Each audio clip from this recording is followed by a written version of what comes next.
दूसरी आलोचना मेयो की होती कि उन्होंने जितने प्रयोग किए वो नियंत्रित अवस्था में किए, पहले से ही पता था मजदूरों को कि उनके ऊपर प्रयोग किया जा रहा है, that you are on camera. Mayo ने अपने परीक्षणों के दौरान मजदूरों से पूछा कि भाई मिल मालिक और प्रबंधकों के बारे में आपके क्या विचार हैं? तो उन्होंने कुछ भी बोलने से मना कर दिया।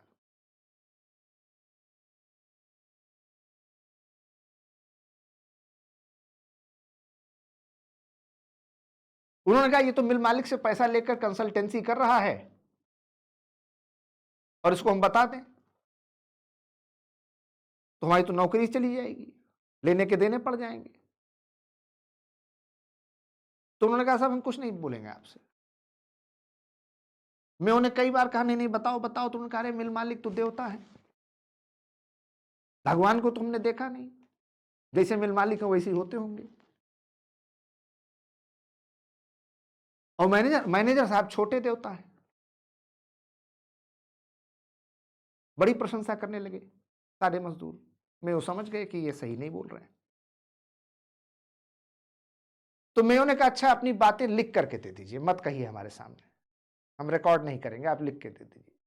तो मजदूरों ने कहा कि अच्छा कहकर तो फिर मुकर जाएं, लिख के दे देंगे तो राइटिंग एविडेंस मिल जाएगा, लिखित सबूत, उससे कैसे मुकरेंगे कि तुम्हारी राइटिंग तुमने लिख के दिया है?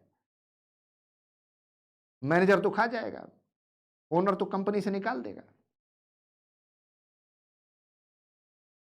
और तब आखिर में यह तय हुआ कि एक बंद अंधेरे कमरे में एक एक करके मजदूर आएंगे और बीच में पर्दा लगा होगा, न मजदूर मेयो को देखेंगे न मेयो मजदूरों को देखेंगे, और रैंडम तरीके से कभी कोई आएगा और फिर वो मुंह से बोलकर बताएगा और बाहर निकल जाएगा।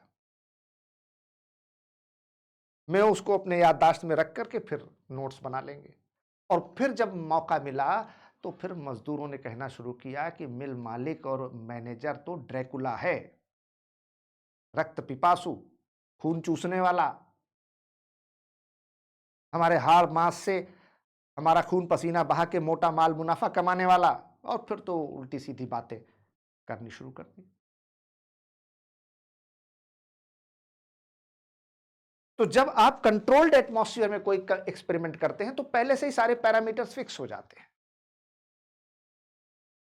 वैद आईसीएस लखनऊ 4 दशकों और 3000 से ज्यादा सिविल सर्विसेज सिलेक्शंस का भरोसा।